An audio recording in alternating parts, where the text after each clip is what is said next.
चले प्रिय भैया बहनों, मैं रमेश यादव।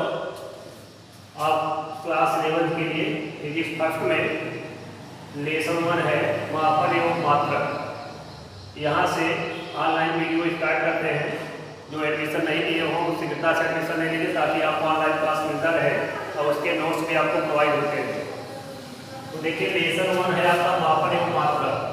यही से हम आज का वीडियो पहला वीडियो है 11th के लिए फिजिक्स फर्स्ट में। यहाँ से स्टार्टिंग करते हैं। तो उसमें पहली हेडिंग है आपकी रास। तो रास क्या है इसके विषय में जानते हैं कि रास वह गुण है। रास क्या है? एक गुण है जिसका निश्चित परिमाण होता है, अर्थात जिसमें कुछ निश्चित मात्रा होती है, जैसे गिनती हुआ, अंदाज हुआ, जैसे 1 2 3 4 5 6 सब नियम परिमाण जाती है, अर्थात इन्हीं को मात्रा भी कहते हैं। तो रास वह गुण है जिसका एक निश्चित परिमाण होता है, उसी को रास कहते हैं। जैसे लंबाई एक राशि है, समय एक राशि है, द्रव्यमान एक राशि है। ऐसी राशियां जिनमें कोई परिमाण अवश्य होता है उसे कहते हैं राशि। अब बात आती है दूसरी हेडिंग है भौतिक राशि। वे राशियां जिनके पदों में हम भौतिक के नियमों को व्यक्त करते हैं, अर्थात भौतिक विज्ञान जब हम पढ़ते हैं तो हम अपने नियम को, अपने सिद्धांत को, अपने विचार को जिन पदों में व्यक्त करते हैं उन्हीं को भौतिक राशि कहते हैं। अर्थात भौतिक राशि के माध्यम से ही हम अपने भौतिक नियमों को एक दूसरे के द्वारा पहुंचा सकते हैं, दूसरे को समझा सकते हैं, उसी को हम कहते हैं भौतिक राशि। यानी वे राशियां जिनके पदों में हम भौतिक नियमों को व्यक्त करते हैं भौतिक राशि कहलाती है। तो फिजिक्स में बहुत सारी भौतिक राशियां हैं, जैसे द्रव्यमान, समय, लंबाई, ताप, विद्युत धारा, बल, संवेग, आवेग इत्यादि बहुत सारी भौतिक राशियां हैं। इन्हें हम कहते हैं भौतिक राशि। अगर साधारण भाषा में इसकी परिभाषा जानना चाहेंगे तो ये कह सकते हैं कि वे राशियां जिनका अध्ययन हम भौतिक विज्ञान के अंतर्गत करते हैं उन्हें भौतिक राशियां कहते हैं। तो भौतिक राशि एक फार्मूला है आपके पास, बढ़िया फार्मूला है कि भौतिक राशि बराबर होता है संख्यात्मक मान में संगत मात्रक। यानी किसी भौतिक राशि को आप पढ़ने चल रहे हैं तो आपके पास एक संख्या होनी चाहिए। जैसे यहाँ परिमाण लिखे थे राशि में, एक संख्या न्यूमेरिकल का होना जरूरी है और साथ साथ उसके मात्रक का होना जरूरी है।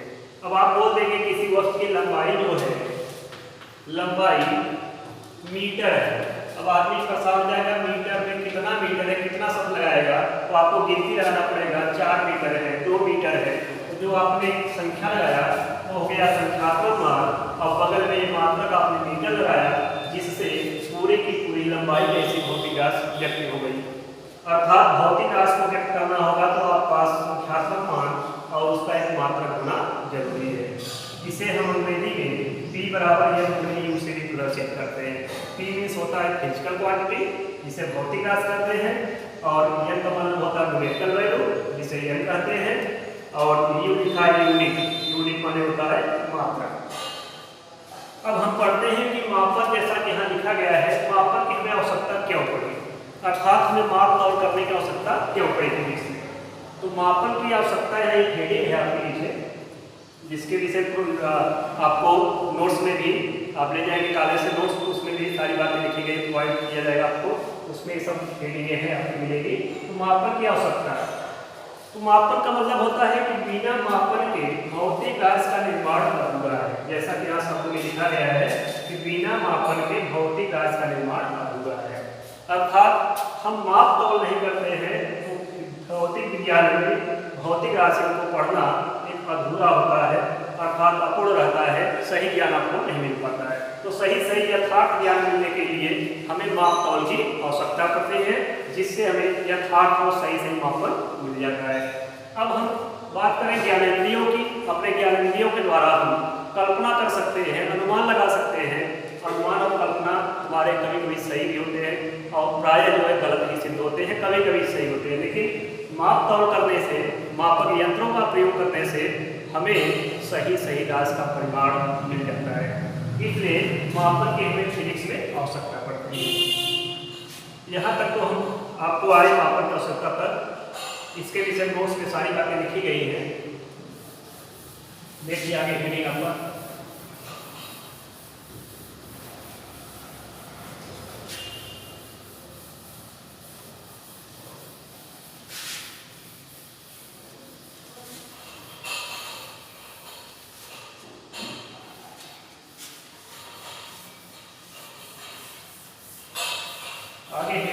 भौतिक राशि के प्रकार। भौतिक राशि के प्रकार।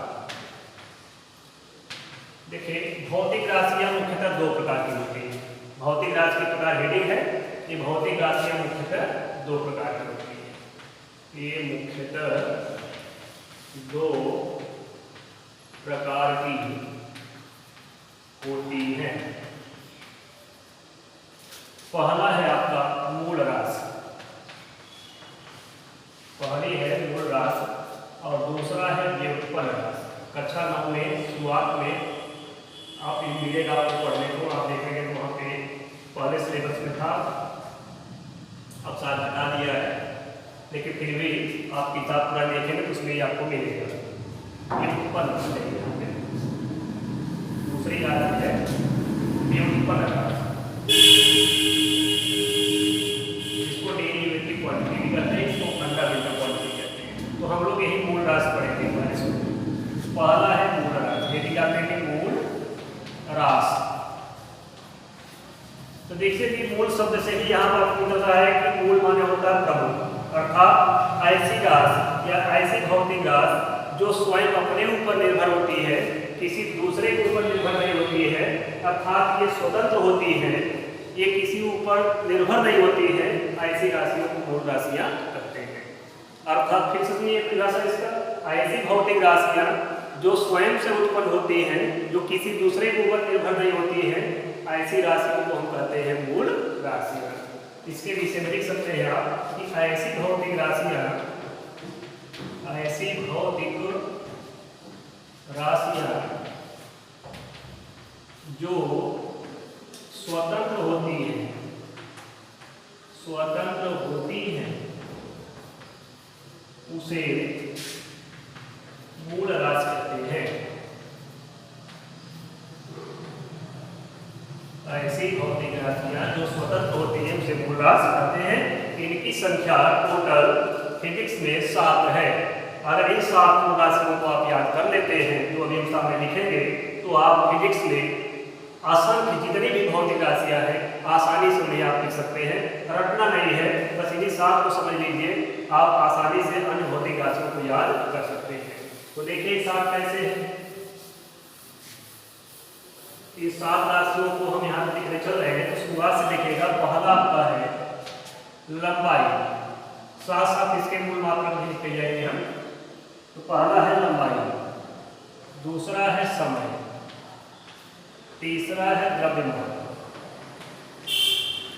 चौथी मूल राशि आपकी है द्रव्यमान के बाद ताप, तब पांचवा आपका है विद्युत धारा, विद्युत धारा, और छठवां आपका है ज्योति तीव्रता, ज्योति तीव्रता, पांचवा छठवां सातवां आपका है पदार्थ की मात्रा, पदार्थ की मात्रा। ये 7 मूल राशि आपके सामने लिखी गई। यही 7 मूल राशि आप याद कर लीजिए, आप भौतिक विज्ञान की अन्य राशियों को आसानी से हल कर सकते हैं, याद कर सकते हैं।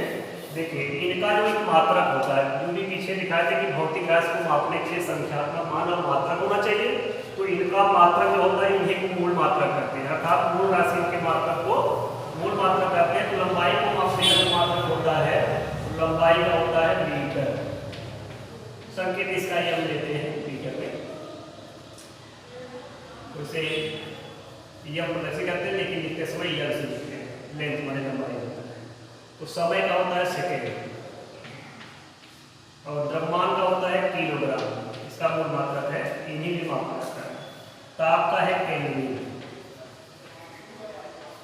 और विद्युत धारा का है एम्पियर,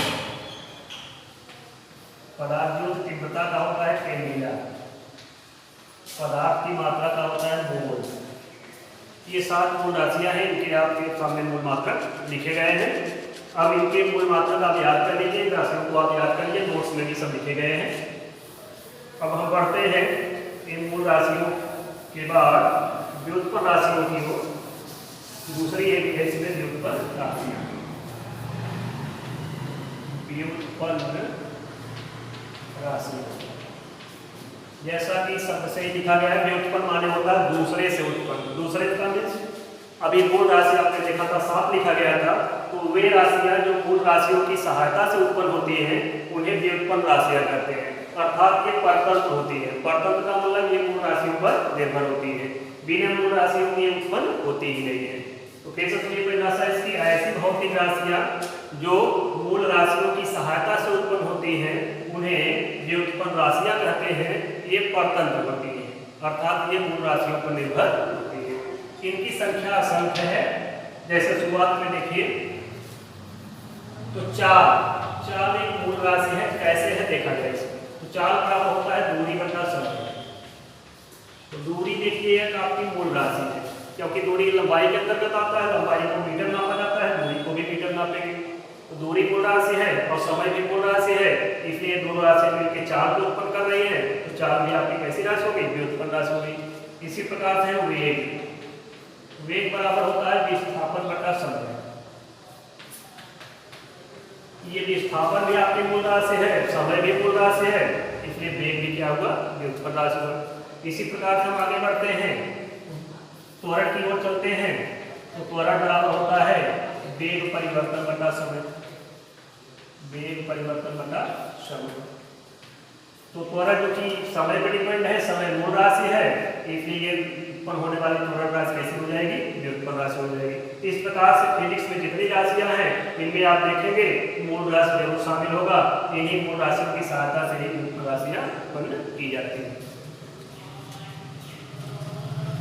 ठीक है बच्चों, आज का वीडियो हम यही रोकते हैं, इसके आगे नेक्स्ट वीडियो आपको